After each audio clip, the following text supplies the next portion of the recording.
இங்க ஒரு ஸ்னைப்பர் ஒரு ட்ரக் லீடரை குறி வைக்கிறான். ஆனா அவனை ஷூட் பண்ணாம மேல இருந்த ஒரு கிரெயினை ஷூட் பண்றான். அந்த சத்தத்தை கேட்டு பயந்து அந்த லீடர் வேகமா அவனோட காருக்குள்ள போய் ஒளியறான். அவன் நினைச்ச மாதிரியே அவன் காருக்குள்ள வந்ததும் அந்த கிரெயினோட அடுத்த எண்டை ஷூட் பண்றான். இதனால அந்த கிரெயின்ல கனெக்ட் ஆகி இருந்த பெரிய கண்டெய்னர் நேரா அவனோட கார்ல விழுந்து காரோட சேர்த்து அவனையும் அப்படியே நசுக்கி கொன்றது. அவனை கொன்னதுக்கு அப்புறம் அவ தப்பி ஓடுவான்னு பார்த்தா போலீஸ் வரட்டும்னு கூலா அங்கேயே வெயிட் பண்ணிட்டு இருக்கான். ஆக்சுவலா அவளை கொலை பண்றதுக்காக ஒரு பெரிய கில்லர் அவளை துரத்துக்கிட்டு இருப்பான். அவன் கிட்ட இருந்து தப்பிச்சு ஜெயிலுக்குள்ள சேஃபா உயிரோட இருக்கிறது தான் அவளோட பிளான் இருக்கும். போலீஸ் அரெஸ்ட் பண்ணி அவளை கோர்ட்டுக்கு கொண்டு போனதுக்கு அப்புறம் ஒரு வக்கீல் அவன் மனநலம் பாதிக்கப்பட்டவன் மெடிக்கல் சர்டிபிகேட்டை கோர்ட்ல சப்மிட் பண்றாரு. இதனால அவளை ஜெயிலுக்கு கொண்டு போகல, அதுக்கு பதிலா ஒரு மென்டல் ஹாஸ்பிட்டலுக்கு கூட்டிட்டு போறாங்க. அந்த ஹாஸ்பிட்டல்ல அவ ஒரு விஷயத்தை கவனிக்கிறான். அவளை சுத்தி அங்க இருந்தவங்க எல்லாரும் ப்ளூடூத் ஹெட்செட் போட்டிருக்காங்க. உடனே ஏதோ ஆபத்துன்னு உணர்ந்து அவங்க எல்லாரையும் தள்ளி விட்டுட்டு ஒரு ரூமுக்குள்ள ஓடி போறான். உடனே அங்க வந்து அவளோட பார்ட்னர் கூட சேர்ந்து அங்க இருந்தவங்க எல்லாரையும் ஷூட் பண்ண ஆரம்பிக்கிறான். அதிர்ஷ்டவசமா அதுல ஒரே ஒரு டாக்டர் மட்டும் உயிர் தப்பிச்சு விடுறாரு. உடனே அதுல ஒருத்தன் அவளை அட்டாக் பண்றதுக்காக வர்றான். ஆனா அவனோட கண்ணையே புடுங்கி அந்த இடத்துலயே அவன் ஷூட் பண்ணிடுறான். அப்போ கன் சத்தத்தை கேட்டு அவ இருக்கிற இடத்த அவங்க கண்டுபிடிச்சிடுறாங்க. இதனால அவளை கொலை பண்றதுக்காக 2 பேர் அந்த இடத்துக்கு தேடி வர்றாங்க. அவங்க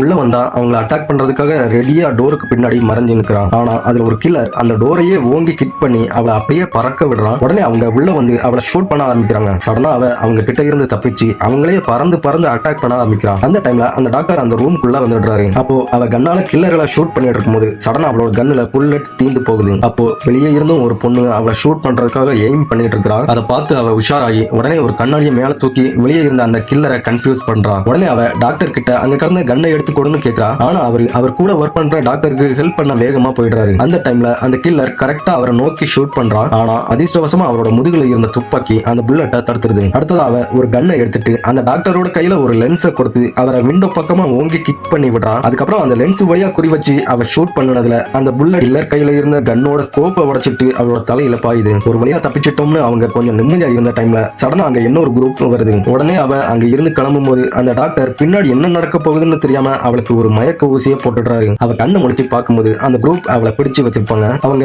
அவ கிட்ட முக்கியமான ஒருத்தரை கொலை பண்ணணும்னு சொல்லி கட்டாயப்படுத்துறாங்க. ஃபர்ஸ்ட் அவ மறுத்துடுறான். ஆனா அந்த குரூப் ஆல்ரெடி அவளோட பாடியில ஒரு சின்ன பாம்பை இன்ஜெக்ட் பண்ணி வச்சிருக்கிறதா சொல்லி மிரட்டுறாங்க. வேற வழி இல்லாம ஒரு கண்டிஷனோட அவங்க சொன்ன நபரை கொலை பண்ண சம்மதிக்கிறான். அந்த டாக்டரும் அவ கூட போகணுங்கிறது தான் அவளோட கண்டிஷனா இருக்கும்.